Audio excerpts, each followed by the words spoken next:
बच्चों लास्ट हमने पढ़ा था कि कैपेसिटर क्या होता है और कैपेसिटर और कैपेसिटेंस में डिफरेंस क्या है। ठीक है, उसके अंदर मैंने आपको एक फॉर्मूला बताया था कि Q is directly proportional to V, यानी कि जैसे जैसे आप चार्ज को बढ़ाओगे वैसे वैसे आपका पोटेंशियल इंक्रीज होगा, जैसे जैसे आपका चार्ज इंक्रीज होगा वैसे वैसे पोटेंशियल इंक्रीज होगा। ठीक है, और एक छोटी सी स्टोरी भी बताई, तो एक बार लिंक में ऊपर आई बटन पे आप देख लेना, क्लिक करके देख लेना कि क्या है वो वीडियो एक बार, अगर आपने नहीं देखी है तो। उसके बाद आपको एक और फॉर्मूला बताया था Q इक्वल टू CV, यहां पर C एज अ कांस्टेंट आया था, C यहां पर एक क्या था, कैपेसिटेंस। एक बार फिर से बता दूं, कैपेसिटेंस का मतलब होता है उसकी वैल्यू, जितना चार्ज आप स्टोर कर सकते हो उसे हम कैपेसिटेंस बोलते हैं। और कैपेसिटर होता है जो डिवाइस है जो पर्टिकुलर चीज स्टोर करती है चार्ज को। कैपेसिटर क्या है, चार्ज को स्टोर करने वाली डिवाइस, और कैपेसिटेंस उसकी वैल्यू कितनी है। और इसका मैंने आपको एक फॉर्मूला बताया था, फैरेड, पर्टिकुलर फैरेड बताया था। तो ये आपके बेसिक मैंने आपको चीजें बता दी थी लास्ट। आज हमारा मेन टॉपिक है पैरेलल प्लेट कैपेसिटर, और कैपेसिटेंस डिपेंड किस किस के पे करता है। Parallel plate capacitor plus capacitance depend किस किस पे करता है, तो ये हम जानेंगे। देखो सबसे पहले मैं आपको बता दूं कि पैरेलल प्लेट कैपेसिटर बनाया क्या जैसा कैसे जाता है। देखो ध्यान से सुनना कि आप ये एक प्लेट लाते हो, ये एक प्लेट है जो कि बेसिकली मेटल की प्लेट है। ठीक है, अगर किसी भी चीज को चार्ज करना होता है, मान लो अगर नेगेटिव चार्ज करना है तो आपको इसके अंदर इलेक्ट्रॉन डालने पड़ते हैं, और अगर आपको पॉजिटिव चार्ज करना है तो आपको इसमें से इलेक्ट्रॉन यहां से निकालने पड़ते हैं, क्योंकि बॉडी स्टार्टिंग में न्यूट्रल होती है, जितने पॉजिटिव उतने ही नेगेटिव। ठीक है, तो अगर आप नेगेटिव निकाल लोगे सारे तो पॉजिटिव बचेंगे। ठीक है, और अगर और नेगेटिव डाल दो तो नेगेटिव ज्यादा हो जाएंगे। तो हमेशा पॉजिटिव मूव नहीं करते, नेगेटिव हमेशा मूव करते हैं। तो एक प्लेट ली हमने, मान लो एक प्लेट ली जिसमें न्यूट्रल प्लेट थी वो मेटल की, और जिसमें पॉजिटिव भी थे और नेगेटिव भी थे, दोनों इक्वल थे। तो मैंने नेगेटिव सारे निकाल दिए, तो अब बचे क्या, सारे इसके अंदर पॉजिटिव चार्ज बच गए। पैरेलल प्लेट कैपेसिटर कैसे बनता है वो बता रहा हूं। तो एक प्लेट पूरी चार्ज हो गई। अब क्या होता है, parallel plate capacitor double effective होता है। डबल इफेक्टिव मतलब चार्ज एक करो और आपको वैल्यू 2 मिले। चार्ज आप एक करो और वैल्यू 2 मिले, और ऐसा इसलिए होता है due to induction. Due to induction, induction मतलब देखो बताता हूं। फिर आप दूसरी प्लेट लेके आए, सेम वैसे ही मान लो एरिया की। अब इसमें क्या हुआ, इसमें पूरे पॉजिटिव है, तो हुआ ये कि हाँ पूरे पॉजिटिव, ये भी न्यूट्रल प्लेट थी, ये भी आपकी न्यूट्रल है, जितने पॉजिटिव उतने ही नेगेटिव। ध्यान से समझना पैरेलल प्लेट कैपेसिटर का कॉन्सेप्ट, जितने पॉजिटिव उतने ही नेगेटिव। तो क्या हुआ, पॉजिटिव ये प्लेट है और इसमें दोनों है पॉजिटिव नेगेटिव, तो नेगेटिव अट्रैक्ट हो गए इस तरफ, और सारे पॉजिटिव दूसरी साइड आ गए। सारे पॉजिटिव दूसरी साइड आ गए। क्यों हो गए, इंडक्शन का मतलब यही होता है कि एक से अट्रैक्ट होके देखो मान लो यहां पॉजिटिव है, तो पॉजिटिव से पूरे अट्रैक्ट हो गए इस तरफ। आपका क्या हो गया, बेसिकली एक तरफ आपके पॉजिटिव रह गए और एक तरफ आपके नेगेटिव रह गए। मतलब एक न्यूट्रल प्लेट के अंदर अगर यहां आपका नेगेटिव होता तो इस तरफ पॉजिटिव आते और दूसरी तरफ नेगेटिव जाते। क्योंकि यहां पॉजिटिव है इस प्लेट में, तो हुआ क्या, यहां नेगेटिव और दूसरी साइड पॉजिटिव, क्योंकि ये इससे रिपेल कर रहे हैं और ये वाला साइड अट्रैक्ट हो रहा है। ठीक है, तो ये आपको कॉन्सेप्ट पता लग गया होगा कि पैरेलल प्लेट कैपेसिटर में पहले तो हम ये करते हैं। अब इसमें है तो अभी भी ये न्यूट्रल ही है, बस क्या हो गया, पोलराइजेशन हो गया। पोलराइजेशन हो गया आपका, पोलराइजेशन मतलब थोड़े थोड़े पॉजिटिव चार्ज एक तरफ ज्यादा हो गए और एक तरफ नेगेटिव चार्ज ज्यादा हो गए। तो हुआ ये कि फिर हम क्या करते हैं, सबसे पहले हमने एक प्लेट को चार्ज किया, उसके बाद हम दूसरी प्लेट लाए, उसके अंदर पोलराइजेशन हो गया, नेगेटिव सारे एक तरफ पॉजिटिव सारे एक तरफ। उसके बाद हमने इसको अर्थ कर दिया। तो जो भी चार्ज रिपेल होता है ना, एक्स्ट्रा चार्ज होता है, जो भी आपका एक्स्ट्रा चार्ज होता है वो अर्थ में चला जाता है, वो सारा चार्ज आपका अर्थ में चला जाता है। ठीक है, तो आपका जो भी एक्स्ट्रा चार्ज होता है वो आपका अर्थ में चला जाता है। तो एट लास्ट आपको पता है कैसी प्लेट मिलती है, दोनों जो प्लेट मिलती है, ये वाली पूरी पॉजिटिव और ये वाली पूरी नेगेटिव। ठीक है, इससे हम बोलते हैं पैरेलल प्लेट कैपेसिटर। बिल्कुल पैरेलल है। पैरेलल प्लेट कैपेसिटर का मतलब क्या, आपने एक चार्ज किया और दूसरी वाली को अपने आप इसकी वजह से चार्ज होने दिया। ठीक है, जो ये अगर नेगेटिव होगी तो ये पॉजिटिव होगी, और अगर ये पॉजिटिव है तो दूसरी वाली आपकी नेगेटिव हो जाएगी। ये आपको पैरेलल प्लेट का कैपेसिटर का कॉन्सेप्ट समझ में आ गया। और ऐसा क्यों हुआ, ड्यू टू इंडक्शन। अब मैं आपको बता दूं कि आप बहुत सारी बुक में ये देखोगे कि capacitance depends on neighbouring material. Capacitance depends on neighbouring material मतलब इसके अंदर चार्ज आया इस नेबरहुड की वजह से, इसके अंदर भी चार्ज आया इसकी नेबरहुड की वजह से, ठीक है। दोनों वैसे बात एक ही है, ये पहले की सिचुएशन है और जब ये चार्ज इसमें चला गया अर्थ के अंदर, अर्थ का सिंबल होता है ये बैटरी का सिंबल ऐसे होता है पॉजिटिव नेगेटिव, पर अर्थ का सिंबल ये आपका होता है। तो फिर आपका ओवरऑल दो आपको चार्ज बॉडी मिली, डबल फायदा हुआ। डबल फायदा मैंने आपको बोला था ना, एक सिंगल में ये फायदा सिर्फ एक ही बॉडी रहती है, पर अगर इसके पास आपने एक और रखा तो उसमें इंडक्शन हुआ, इंडक्शन का मतलब है उसके अंदर डिवीजन हुआ और आपकी बॉडी चार्ज हो गई। तो ये पूरा कॉन्सेप्ट है पैरेलल प्लेट कैपेसिटर का। अब आते हैं इस फॉर्मूले से हमें पैरेलल प्लेट कैपेसिटर का फॉर्मूला बनाना है, ठीक है। आपको इतना तो पता लग गया होगा पैरेलल प्लेट कैपेसिटर का चक्कर। नीचे डिस्क्रिप्शन में इसकी मैं थ्योरी भी डालूंगा कि कैसे आपका बना पैरेलल प्लेट कैपेसिटर, तो आप प्लीज डिस्क्रिप्शन से उसकी थ्योरी भी आप लिख सकते हैं, ठीक है। ये एक फायदा हो जाएगा आपका। अब आते हैं हम पूरे के पूरे फॉर्मूले के ऊपर कि पैरेलल प्लेट कैपेसिटर का फॉर्मूला आपका क्या बन सकता है, कैसे बन सकता है। तो यहां से Q equal to C V है, तो C क्या होगा, C आपका होगा Q अपॉन V, यही होगा C is equal to Q upon V। अब आते हैं इसके पूरे फॉर्मूला के ऊपर। सबसे पहले आपने दो प्लेट ली, अब इस प्लेट में है क्या क्या वो देख लेते हैं हम लोग। आपने जो दो प्लेट ली थी इसको आप पैरेलल प्लेट कैपेसिटर को ऐसे शो करता है, आप जल्द देखोगे कि ये बैटरी है, बहुत जगह आपको ऐसे शो करने को मिलेगा, ठीक है। इस तरीके से पूरी नहीं बनाएंगे, पर मैं वो पूरी बना के दिखा रहा हूँ। आपको बताएंगे ये उन दोनों के बीच में डिस्टेंस है, जैसे इसमें मैं बता रहा हूँ डिस्टेंस है, और ये उनका एरिया है पर्टिकुलर, ये उनका डिस्टेंस और ये पर्टिकुलर उनका एरिया हो गया। कुल तो आपको इतना समझ में आ गया होगा, ठीक है। और इसके अंदर जो चार्ज स्टोर होगा वो होगा आपका Q, क्या होगा Q, ठीक है। तो ये आपका पूरा का पूरा डिस्टेंस, ये उसका एरिया, ये आपका चार्ज स्टोर Q, क्लियर। और इसके बीच में जो आपका मीडियम होगा उसकी एप्सिलॉन नॉट क्या होगा, ऐसे मीडियम का परमिटिविटी होती है, आपको पता है मीडियम को इससे शो करते हैं। अगर नहीं आपको पता अच्छे से तो आप प्लीज एक बार पहले की जो फर्स्ट चैप्टर है उसकी आपको कूलम्स लॉ वाली वीडियो एक देखनी है, ठीक है। वो भी आप आई बटन में देख लेना, उसका सेकंड ऑप्शन आपको आ जाएगा कि कौन सी है। तो आपको मैं बता दूं कि जो मीडियम है एप्सिलॉन नॉट, याद रखो, ठीक है। ये अगर चेंज हो जाएगा, अभी तो क्या है एयर है, अभी तो क्या है एयर, इसलिए नॉट है, ठीक है। और अगर किसी ने एप्सिलॉन एम लिख दिया, इसका मतलब कोई और उसने क्या डाल दिया है यहाँ पर, एम का मतलब कोई और मीडियम डाल दिया है। अगर नॉट हो यहाँ पे या तो एयर है या फिर क्या है आपका वैक्यूम है, ठीक है।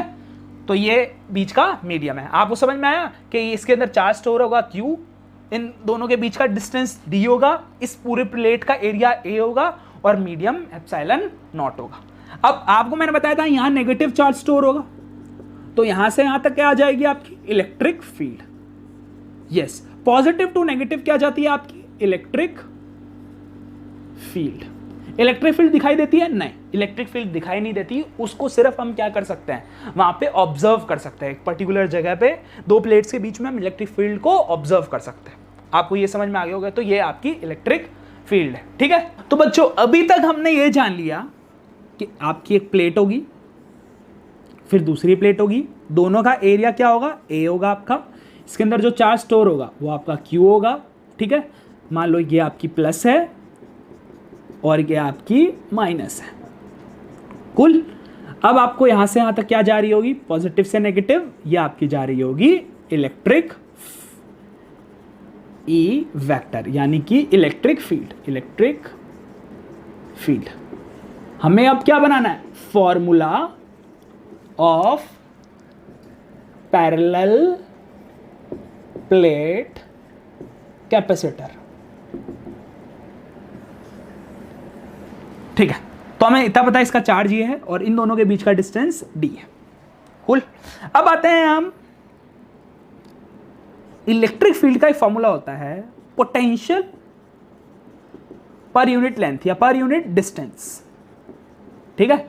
इसकी यूनिट होती है ना वोल्ट पर मीटर, इलेक्ट्रिक फील्ड की यूनिट भी होती है आपकी। तो इलेक्ट्रिक फील्ड जो है आपकी पर्टिकुलर, उसका हम फॉर्मूला एक बना सकते हैं V अपॉन डी, बहुत ही आसानी से कि इजी आपका क्या है V अपॉन डी। ये आपका एक आपको अपने माइंड में रखना है कि ये आपका फॉर्मूला एक। अब आते हैं आपका जो E होता है, आपका पर्टिकुलर ई होता है, याद रखना। उसका फॉर्मूला होता है के क्यू अपॉन में डी स्क्वायर, भी हम लेते हैं एक फॉर्मूला इसका। ई का एक और फॉर्मूला होता है फोर्स अपॉन में कौन सा चार्ज, टेस्ट चार्ज। आपको ई के सारे फॉर्मूले याद रखने क्योंकि वो बहुत काम आते हैं, ठीक है। और एक आपका ई का फॉर्मूला मैंने आपको बताया था वी अपॉन डी। तो आप तीनों ये फॉर्मूले हमेशा ई के याद रखना, ठीक है। और ई हमेशा एक क्या है, स्केलर है या वेक्टर क्वांटिटी है? ये एक वेक्टर क्वांटिटी है, चार्ज स्केलर क्वांटिटी है, फोर्स वेक्टर क्वांटिटी होता है, और पोटेंशियल एक पूरी इसकी वीडियो भी है जिसके अंदर मैंने तीनों का एक्सप्लेन किया है कि ये आपकी electric field vector quantity, force आपकी वेक्टर क्वांटिटी, पर पोटेंशियल आपका पर्टिकुलर बोलते हैं स्केलर क्वांटिटी है, ठीक है। तो ये तीनों फॉर्मूले हमने रख लिए। अब मेन हमारा फॉर्मूला क्या है उसके ऊपर आते हैं, जो हमने बनाया था Q equal to C V. तो C is equal to Q upon V, ठीक है। अब हमें इसी फॉर्मूले में चेंज लाके एक पर्टिकुलर फॉर्मूला क्रिएट करना है। तो हम यहां पर ध्यान से देखना, एप्सिलॉन और जो E आपका पर्टिकुलर Q है और उसको V को आप वो कैसे चेंज करते हैं, इसको हम लिख सकते हैं। इसका मेथड होता है आपका होता है Q, जो होता है Q, उसको आप तीन चीजों में चेंज कर सकते हो। एक तो lambda times into L, Q को आप कर सकते हो सिग्मा टाइम A, और Q को आप लिख सकते हो रो टाइम्स V। अब ये तीनों क्या है मैं आपको अभी एक्सप्लेन करता हूं, ध्यान से समझना। जब आप पर्टिकुलर एक वायर के अंदर, एक पर्टिकुलर सिर्फ वायर के अंदर चार्ज डालते हो तो उसे हम बोलते हैं lambda is linear charge density. जब हम एक चार्ज में वायर में चार्ज डालते हैं तो उसे हम बोलते हैं। तो बच्चों अब मैं आपको लीनियर चार्ज डेंसिटी बताऊंगा, ध्यान से समझना। ये एक वायर में होती है, इसे डिनोट करते हैं हम लैम्डा से। Lambda is equal to Q upon L, यही आपकी लीनियर चार्ज डेंसिटी है, ठीक है। यहाँ पर एल क्यों है, क्योंकि यहाँ पर एक वायर है, ठीक है। देखो वॉल्यूम उसमें होगा जिसमें पूरा का पूरा क्या हो, लेंथ ब्रेथ और पूरी हाइट हो, और एरिया उसमें होगा जिसमें लेंथ इंटू ब्रेथ हो। तो आपकी चीज सरफेस चार्ज डेंसिटी बनेगी, के लिए सिग्मा वर्ड यूज होगा। और इसके लिए हम वर्ड यूज करते हैं, इसके लिए जो हम सिंबल यूज करते हैं वो होता है आपका Q अपॉन V का रो। तो यहां से ये तीनों फॉर्मूले हैं। देखो चार्ज का एक फॉर्मूला बनेगा लैम्डा टाइम्स एल, एक होता है ये आपका कौन सा है surface charge density into area, और आपका होता है normal charge volume charge density into volume. तो ये आपका एक तीन फॉर्मूले आते हैं। अब बताओ इन तीनों में से इसमें कौन सा यूज कर देंगे, हम ये वाला यूज करेंगे। देखो इसमें एरिया है ना पर्टिकुलर, एक शीट होती है उसमें पर्टिकुलर आपकी मान लो ये शीट है आपकी, ठीक है। तो इस शीट के अंदर आपका ये वाला पार्ट पूरा का पूरा एरिया होगा, लेंथ इनटू ब्रेथ। तो ऐसी आपकी ये शीट है, और वैसे ही यहाँ पर पैरेलल प्लेट में ऐसी की ऐसी सेम, और यहाँ पर एक और पड़ी होगी। कूल। तो आपका इतना पता लग गया होगा कि एक हम फॉर्मूला यूज करने वाले हैं। ये सारे आप फॉर्मूले प्लीज नोट करते हुए चले, क्योंकि ये सारे बहुत काम आते हैं, आगे भी फ्यूचर काम में आपके आते रहेंगे ये फॉर्मूले। तो अब मैं आपको बता दूं, हमें एक फॉर्मूला मिल चुका है Q इज इक्वल टू, पूरा डेरिवेशन ध्यान से समझना, उसको पूरा फॉर्मूला कैसे निकालेंगे। Q is equal to sigma times A, आपका Q is equal to sigma time A। ये किससे आ गया, बाई सरफेस चार्ज डेंसिटी। आप लिख सकते हो बाय सरफेस चार्ज डेंसिटी पहला, ठीक है, by relation between potential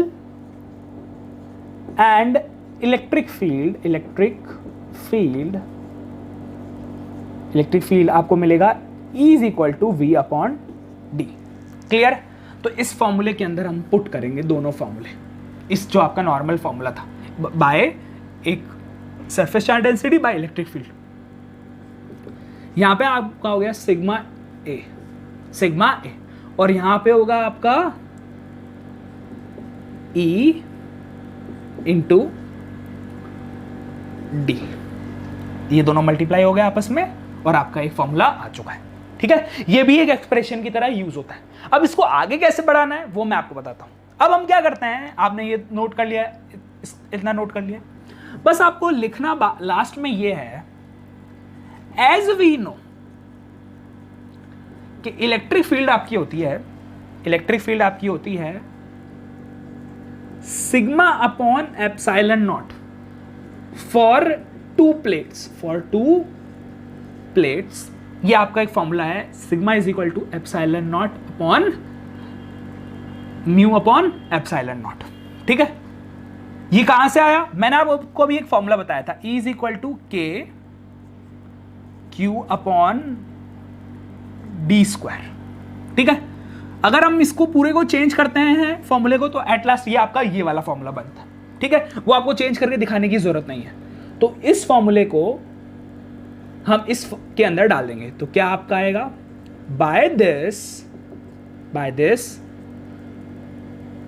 C is equal to, आपका जो है मैं ऊपर लिख देता हूं यहां पर, आपका C is equal to sigma A upon में sigma upon epsilon naught D, sigma से सिग्मा कट गया, एप्सिलॉन नॉट ए अपॉन, ये आपका आ गया कैपेसिटेंस। पैरेलल प्लेट कैपेसिटेंस का फॉर्मूला आपसे आप ये लोगे, C is equal to, C मतलब capacitor is equal to epsilon naught, epsilon naught आपका नॉर्मल मीडियम को शो करता है, A मतलब इसका एरिया बताया था मैंने आपको इन दोनों का, और D इन दोनों का डिस्टेंस। तो पैरेलल प्लेट कैपेसिटर किन तीन चीजों पर डिपेंड करता है, वो तीन चीजें आप जरूर नोट कर लो। पहला, parallel plate capacitor depends on the area. ठीक है, दूसरा आपका डिस्टेंस बिटवीन टू प्लेट्स, और तीसरा मीडियम एंड नेबरिंग मटेरियल। मैंने आपको स्टार्टिंग में बताया था कि बहुत सारी बुक में आपको ये मिलेगा, अगर आपके पास एस एल अरोड़ा है, प्रदीप है, तो उसमें आप देखोगे कि यहां पर आपको एप्सिलॉन नॉट जो है, ठीक है, वो मीडियम है आपका, मीडियम पे भी डिपेंड करता है। इन दोनों के बीच में मीडियम कौन सा है, मीडियम चेंज करके भी बताऊंगा मैं आपको। और उसके बाद मीडियम के अलावा ये नेबरिंग पे इसके जो पड़ी है प्लेट, उस पर भी डिपेंड करता है, क्योंकि पैरेलल प्लेट कैपेसिटर तभी तो चार्ज होता है जब आप एक प्लेट के पास दूसरी प्लेट लेके आते हो।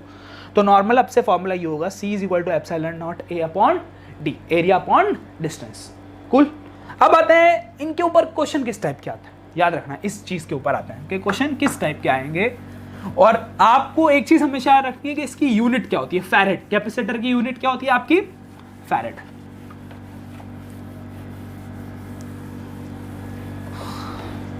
देखो, अब आता है पैरेलल और सीरीज का concept. Parallel concept, series concept, क्या होता है इन दोनों का मतलब, अब मैं आपको बताता हूं। दो आपके कैपेसिटर इस तरीके से हों और उनसे बैटरी अटैच्ड हो, प्लस और माइनस। ठीक है, ये आपकी एक पर्टिकुलर बैटरी है जिसके अंदर एक आपकी वोल्टेज है या फिर क्या है, पोटेंशियल है, और ये आपके दो कैपेसिटर है C1 और C2। कैपेसिटर जानते हो आप, जो चार्ज स्टोर करेंगे। एक और बात बता दूं लास्ट वीडियो से कि जब भी कैपेसिटर चार्ज स्टोर करेगा, तो वो हमेशा करंट फ्लो नहीं करेगा। मतलब मैंने आपको लास्ट बार बताया था कि इसके अंदर कोई करंट फ्लो हो रहा होगा, नहीं, क्योंकि इसमें कैपेसिटर ने चार्ज स्टोर कर लिया, इसलिए करंट फ्लो नहीं करेगा अभी। ये भी आपकी एक बैटरी और सेल डाल दिया, इसमें कैपेसिटेंस C1 और C2 है। अब पैरेलल जब भी होता है, पैरेलल कॉन्सेप्ट होता है, तो पैरेलल में हमेशा याद रखना कि कैपेसिटेंस हम डायरेक्टली ऐड करते हैं, C1 और C2, और ऐसे चलता रहता है। ठीक है, प्लस C3 C4। जब भी पैरेलल में दो कैपेसिटर हो तो आप डायरेक्ट ये फॉर्मूला लगा सकते हो। पर सीरीज में उल्टा होता है, 1/C1 प्लस 1/C2 प्लस 1 ऐसे चलता रहेगा, C3 C4। अभी तो हमें हाल फिलहाल में इतना ही फॉर्मूला लेना है, क्योंकि दो ही कैपेसिटर, तीन होंगे तो 1/C3 हाँ और एक्स्ट्रा हो जाएगा। अब मैं आपको 10 से याद दिला दूं। 10 में क्या होता था, रेजिस्टेंस अगर सीरीज में हो रेजिस्टेंस, तो R1 प्लस R2 डायरेक्ट हो जाता था सीरीज में। पर इसमें सीरीज में डायरेक्ट ऐड नहीं होगा, कैपेसिटर वहां के जो फॉर्मूले थे जितने भी 10th के थे उनसे उल्टा लगता है। अगर आप कोई भी स्कूल का असाइनमेंट सॉल्व करोगे या कहीं पर भी कुछ पढ़ोगे तो आपको यही देखने को मिलेगा कि सीरीज में इस तरीके से होता है और पैरेलल में ये आपका फॉर्मूला लगता है। कूल, ठीक है। अब ऐसा हुआ क्यों, मेन चीज हमें समझनी है कि यहाँ पर आपका डायरेक्ट एडिशन क्यों और वहां डायरेक्ट ऐड क्यों नहीं हुआ, उसे आप समझते हैं। तो मैं आपको बताता हूं अब ऐसा क्यों फॉर्मूला बना। उसका रीजन ये है कि इन दोनों में जो चार्ज स्टोर होगा, जो इन दोनों में चार्ज स्टोर होगा दोनों के अंदर, ठीक है, वो डिसिमिलर चार्ज स्टोर होगा, डिसिमिलर चार्ज स्टोर, याद रखना, ठीक है। और प्लस पोटेंशियल सेम होगी, पोटेंशियल सेम होगी, डिसिमिलर चार्ज स्टोर होगा पर पोटेंशियल सेम होगी। और इसके अंदर, इन दोनों के अंदर same charge but different potential. Clear? तो अब देखो, चार्ज डिसिमिलर है तो टोटल चार्ज आपका नेट है is equal to Q1 plus Q2। इस बैटरी में जितना चार्ज था Q1 यहां स्टोर हुआ और Q2 यहां स्टोर हुआ। तो अब ध्यान से देखना, Q is equal to CV तो आपको पता ही होगा, Q इक्वल टू CV तो पता ही होगा, ठीक है। तो यहां पर अगर हम CV डालें, C नेट और V net is equal to, इसकी जगह हमने C नेट और V नेट डाल दिया, पैरेलल है ये, Q1 की जगह C1 V1, C2 V2, याद रखना। यहां से हम डाल रहे हैं चार्ज की वैल्यू, डिसिमिलर चार्ज स्टोर था। अब हुआ क्या, आप C नेट वैसे ही रहा। अब आप बोलोगे सर ये आप क्या कर रहे हो, मैंने आपको बोला था पोटेंशियल सेम है, जितना पोटेंशियल इसमें है उतना ही इन दोनों में होगा। तो तीनों में से V आपका निकल के कट जाएगा और C नेट आपका क्या आ जाएगा, C1 प्लस C2 और ऐसे सो ऑन। इसीलिए पैरेलल में देखो डायरेक्ट एडिशन आ गया। वहीं यहां पर अब देखो, यहां चार्ज सेम था, चार्ज Q1 में Q2 में जितना चार्ज यहां स्टोर है उतना ही वहां स्टोर है, equal to Q2 equal to Q net. अब होगा क्या, यहां पोटेंशियल क्या है, डिफरेंस है, तो V1 is equal to V net is equal to V1 plus V2।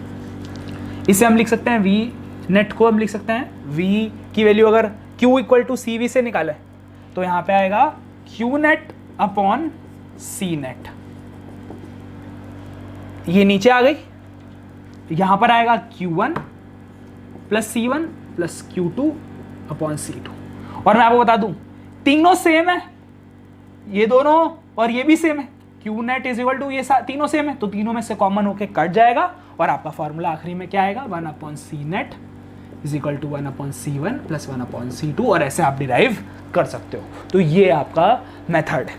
कुल, तो इसका मतलब याद रखना है कि पैरेलल में चार्ज डिसिमिलर होता है, पोटेंशियल सेम होता है तीनों में, पोटेंशियल जितना इसमें उतना ही इनमें होगा, और इसमें सेम करंट होगा पर डिफरेंट पोटेंशियल होगा। तो ये आपको बात समझनी है। अब इसकी बहुत जल्दी मैं न्यूमेरिकल वीडियो अपलोड करूंगा, वो भी आप जरूर देख लेना। Bye bye.